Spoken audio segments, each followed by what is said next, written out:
Genghis Khan. The name alone conjures images of ruthless warriors thundering across the steppe, conquering everything in their path.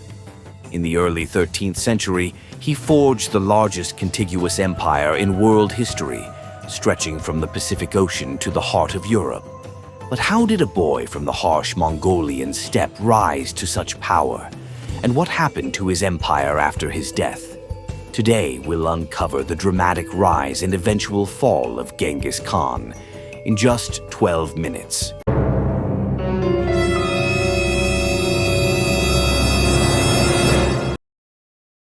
Our story begins in 1162 with the birth of a boy named Temujin on the windswept plains of Mongolia. His childhood was anything but easy. His father, a clan chief, was poisoned by rivals when Temujin was still young, leaving his family abandoned and vulnerable. At times, they survived by eating roots and fish caught in frozen rivers. Temujin's own wife, Borta, was kidnapped by enemies, forcing him into his first battles to rescue her. These early struggles shaped him into a leader hardened by survival, teaching him loyalty to those who stood by him and mercilessness toward those who betrayed him.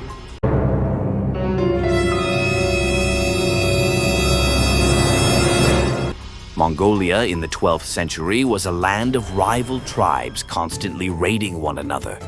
Temujin understood that to rise, he had to unite them under his leadership, and he did something revolutionary. He promoted men based on merit, not just noble birth. Warriors who proved themselves in battle could rise in rank, earning loyalty that cut across clan rivalries. By 1206, after years of alliances, betrayals, and bloody battles, Temujin defeated his last rivals. At a great council known as a Kurultai, he was proclaimed Genghis Khan, universal ruler. The Mongol tribes, once fragmented and weak, were now united under one leader. Genghis Khan transformed this confederation into a fearsome war machine. The Mongol army was built on speed, discipline, and devastating tactics. Mounted archers could fire accurately at full gallop, striking terror into enemies. The army was organized in units of tens, hundreds, and thousands, creating flexibility and order.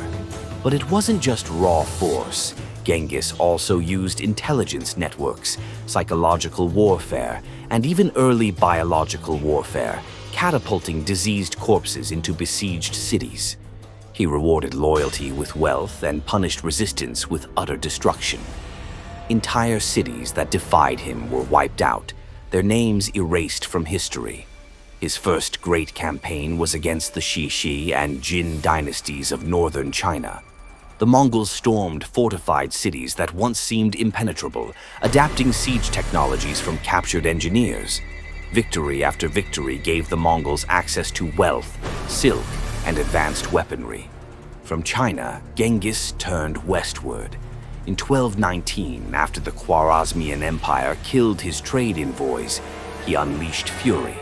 Cities like Bukhara and Samarkand were annihilated. His campaigns devastated Persia and Central Asia, leaving behind both terror and admiration for his unmatched strategy.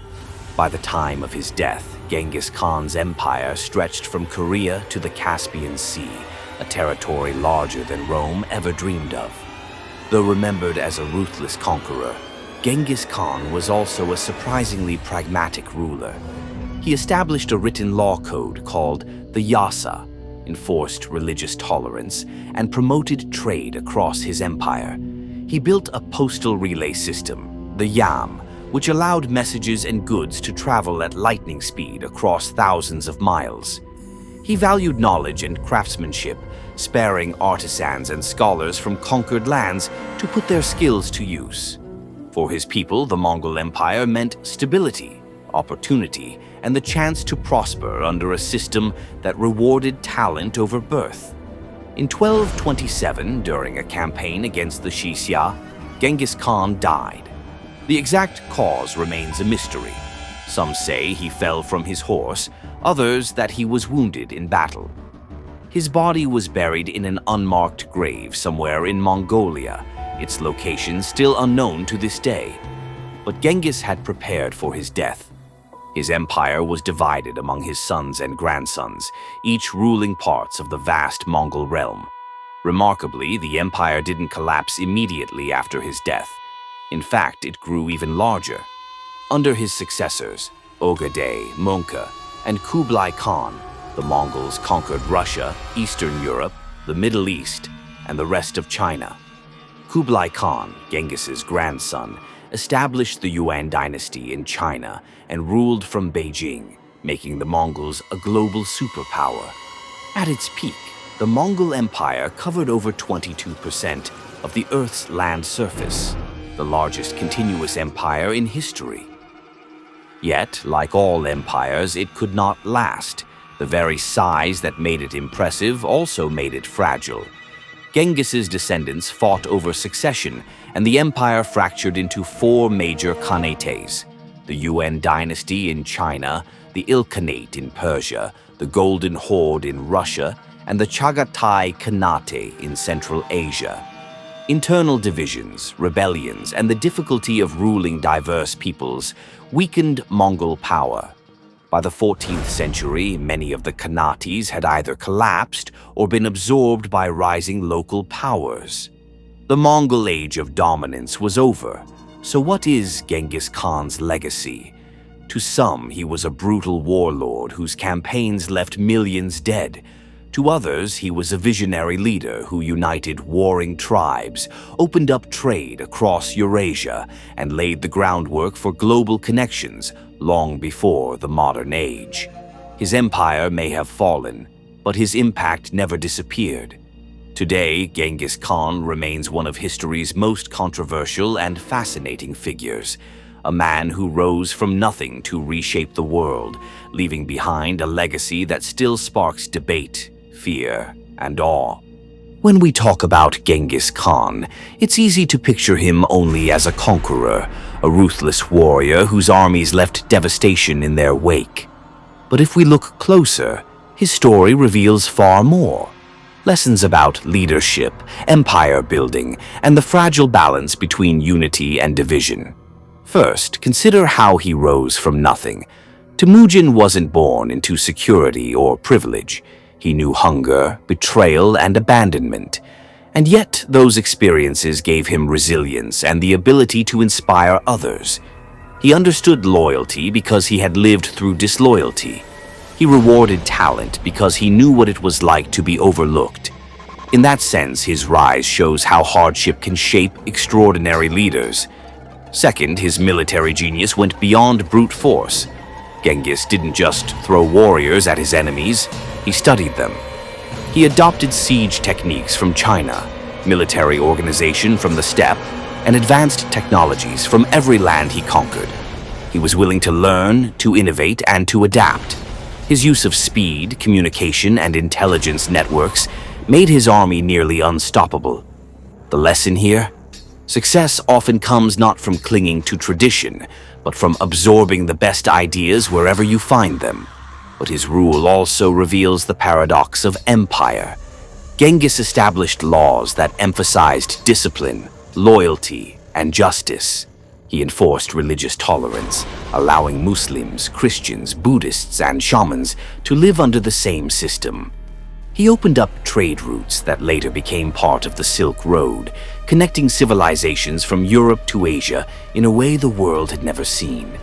His empire encouraged movement of goods, ideas, technologies, and even diseases like the plague. The Mongol Empire was both a bridge and a breaker of worlds.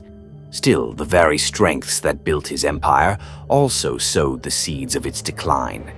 By dividing his realm among his sons, Genghis hoped to secure stability. Instead, it fractured into competing khanates that no longer worked together. His meritocratic system of rewarding loyalty made the Mongol army fierce. But when succession disputes arose, that same ambition drove civil wars. The empire fell not because of outside enemies alone, but because unity dissolved from within. It's a pattern that echoes throughout history. Empires collapse not just when they're attacked, but when they lose their center of gravity. There are also moral lessons. To admire Genghis Khan is not to ignore the brutality of his campaigns. Entire cities were wiped out, millions died. The Mongol method of terror, using fear as a weapon, casts a shadow as dark as the achievements shine bright. Yet, to dismiss him only as a barbarian overlooks how complex his rule truly was. He was both destroyer and builder, conqueror and lawgiver. His legacy forces us to wrestle with uncomfortable truths, that progress and violence are often intertwined, and that greatness can come with terrible costs. Even today, Genghis Khan's influence lingers. In Mongolia, he is revered as a national hero, the founder of their identity. In the West, he is remembered with both awe and dread. Genetic studies even suggest that millions of men alive today may descend from his bloodline, a living echo of his reach. And the systems he put in place, religious tolerance, meritocracy, international trade, foreshadowed principles we consider modern. So what do we learn from his rise and fall? That strength comes from unity, innovation, and adaptability. That leadership is forged in hardship, that empires are fragile no matter how vast they seem, and that the mark of a leader is not only in the land they conquer, but in the world they leave behind. The story of Genghis Khan is not just about one man. It is about what humans are capable of, both the brilliance of organization and the horrors of destruction. It is about how one vision can unite scattered tribes into an unstoppable force, and how quickly that force can fracture when vision is lost. It is a reminder that history's giants are rarely simple heroes or villains. They are both, and that complexity is what makes them endure in our imagination. And so, the rise and fall of Genghis Khan is the rise and fall of a man who turned the winds of the steppe into a storm that reshaped the world. From abandoned boy to universal ruler, his story is one of resilience, ambition, brutality, and legacy. His empire eventually broke apart, but his impact never disappeared.